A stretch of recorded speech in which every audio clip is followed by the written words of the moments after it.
दाई हलीमा ले गई अपने साथ, अपने कबीले में ले गई। अब वो खुद भी बूढ़ी हैं, उनका शौहर भी बूढ़ा है, तो नबी अकरम सल्लल्लाहु अलैहि वसल्लम को पालने के लिए ले गई। उनकी जो बेटी है बड़ी वाली, उनका नाम है शीमा। शीमा रोजाना बकरियां चराने जाती हैं। तो जब रसूलुल्लाह सल्लल्लाहु अलैहि वसल्लम उस घर में रौनक अफरोज हो गए, तो शीमा ने कहा अपनी वालिदा से कि अम्मा, अगर तो भाई मोहम्मद मेरे साथ जाएंगे तो मैं आज से बकरियां चराने जाऊंगी, अगर आप भाई मोहम्मद को मेरे साथ नहीं भेजती तब नहीं मैं जाने की। अब हज़रत हलीमा सादिया रज़ी अल्लाह ताला अन्हा ने कहा कि बेटा, आप पहले भी एक दिन ले गई थी, लेकिन ये तो भाई बहुत छोटे हैं, अभी गोद में हैं, ये तो तुम्हारी कोई मदद नहीं कर सकते, क्यों इनको साथ में लेके जाना चाहती हैं? तो रसूलुल्लाह सल्लल्लाहु अलैहि वसल्लम की जो रज़ाई बहन है हज़रत शीमा, उन्होंने जो बात अपनी वालिदा को कही है, दाई हलीमा को, वो सुनने वाली बात है। कहने लगी, अम्मा जी, आपको नहीं पता, जिस रोज मैं भाई मोहम्मद को गोद में लेकर जाती हूँ ना, तो जब मैं जंगल में पहुंचती हूँ तो मेरी बकरियां इधर उधर नहीं भागती,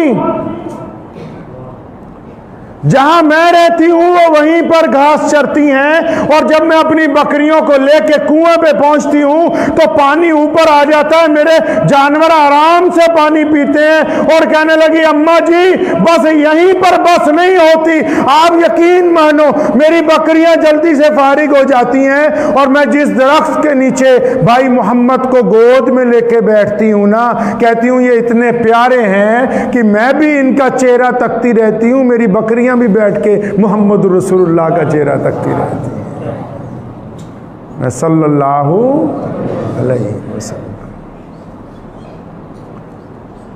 सहाबा इकराम से एक जगह कबीला बनु साद के कुछ लोग लड़ पड़े,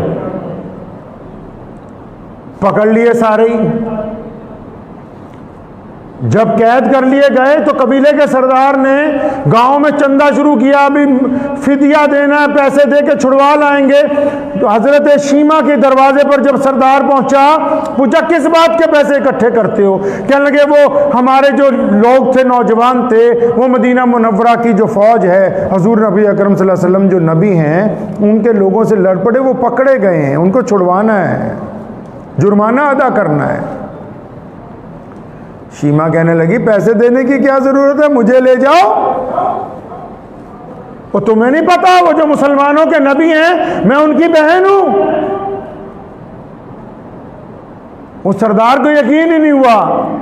मोहल्ले के कुछ लोगों ने बताया कि सही कहती है। मुफस्सिरीन ने लिखा है, हुज़ूर सल्लल्लाहु अलैहि वसल्लम जिस जगह खैमा ज़न थे, हज़रत शीमा जब पहुंची हैं, दरबार रिसालत तक कौन है जो आगे बढ़ सकता है? बाहर सहाबा इकराम रज़ियल्लाहु ताला अन्हु पहरा दे रहे हैं, नेज़े लगे हुए हैं। हज़रत शीमा ने एक नेज़े पे हाथ रखा, फरमाया, खबरदार, अपने नेज़े पीछे उठाओ, मैं मोहम्मद रसूलुल्लाह की बहन हूँ। नेज़े हट गए, आंखें झुक गईं, हज़ूर अकरम सल्लल्लाहु अलैहि वसल्लम की खिदमत में हाजिर हुई। आप सल्लल्लाहु अलैहि वसल्लम से उम्र में 20 साल बड़ी थी।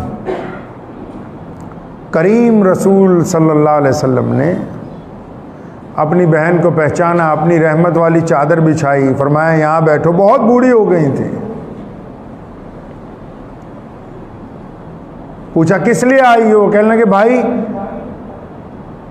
मेरे कबीले के जवानों को पकड़ लिया, उनको छुड़वाने के लिए आई हूँ। अब इमाम बुखारी को पढ़ें, हुज़ूर सल्लल्लाहु अलैहि वसल्लम हर एक काम में सहाबा किराम को बुला के मशवरा करते थे। लेकिन जिस दिन बहन आई, मोहम्मद रसूलुल्लाह ने फरमाया इनके कैदियों को छोड़ा जाए, उनको साजो सामान दिया जाए, उनको सवारियां दिया जाए, और बहुत सारा माल मंगवा के अपनी बहन को दिया। और फिर पूछा, शीमा तुम बहुत बूढ़ी हो गई हो, अगर तुम चाहती हो कि तुम मेरे साथ रहो, मैं तुम्हारी खिदमत करूं, मेरे घर में अब तुम्हारा गुजारा हो, बाकी जिंदगी अगर तुम मेरे साथ गुजारना चाहती हो तो मेरा घर अपनी बहन के लिए हाजिर है। ये किसने किया? मोहम्मद रसूलुल्लाह सल्लल्लाहु अलैहि वसल्लम ने हमें बताने के लिए कि जब बहनें आ जाएं तो खाली हाथ नहीं लौटाया करते। जब बहनें आ जाएं फिर दूसरों से मशवरे नहीं हुआ करते कि इसको क्या देना है क्या नहीं देना। जब बहन आ जाए तुम्हारे घर पर, जिसने अपनी बहन की इज्जत की उसने मोहम्मद रसूलुल्लाह की सुन्नत अदा की है। जिसने अपनी बहन को घर से झोली भर के भेजा उसने मोहम्मद रसूलुल्लाह की सुन्नत अदा की है। मुफस्सिरीन ने लिखा है रसूलुल्लाह सल्लल्लाहु अलैहि वसल्लम खुतबा दे रहे थे और दाई हलीमा आ गई मस्जिद नबवी के दरवाजे पर। सहाबा कराम जानते नहीं कि बूढ़ी औरत कौन है, सादा लिबास है, सादा कपड़े हैं, और हुजूर सल्लल्लाहु अलैहि वसल्लम के दरवाजे पर पहुंची। रसूलुल्लाह ने मेंबर छोड़ा और दौड़ते हुए पहुंचे, जाके अपनी माँ से मिले और आवाज दी, फरमाया अबू बकर इधर आओ, उमर इधर आओ। बिलाल को बुलाया, फरमाया देखो मेरी माँ आई है मुझसे मिलने के लिए। और फिर अपनी रहमत वाली चादर बिछाई, अपनी माँ को उस पर बिठाया है। हज़रत हलीमा सादिया ने आप सल्लल्लाहु अलैहि वसल्लम के कंधे पे हाथ रख के जब पूछा कि आप कैसे हैं, क्या हाल है आपका, तो आप सल्लल्लाहु अलैहि वसल्लम की आंखें नम हो गई। क्यों? मोहम्मद रसूलुल्लाह तो वो हैं जिन तक आज तक लोग अपनी फरियादें लेने आते हैं। किसी ने ये थोड़ी पूछा आज तक कि आप कैसे हैं, ये माँ ही पूछ सकती है। तभी तो फरमाया कि अगर मैं मुसल्ले पर चला जाऊं और मेरी माँ जिंदा होती, अपनी माँ को याद करते हुए रसूलुल्लाह सल्लल्लाहु अलैहि वसल्लम ने कहा था कि अगर मेरी माँ जिंदा होती और मैं मुसल्ले पर खड़ा होता और बिलाल इकामत कह चुके होते और मैं फिर सूरह फातिहा पढ़ रहा होता और दरवाजे से मेरी माँ मुझे आवाज देती कि मोहम्मद, फरमाया मैं नमाज छोड़ के अपनी माँ की गोद में चला जाता।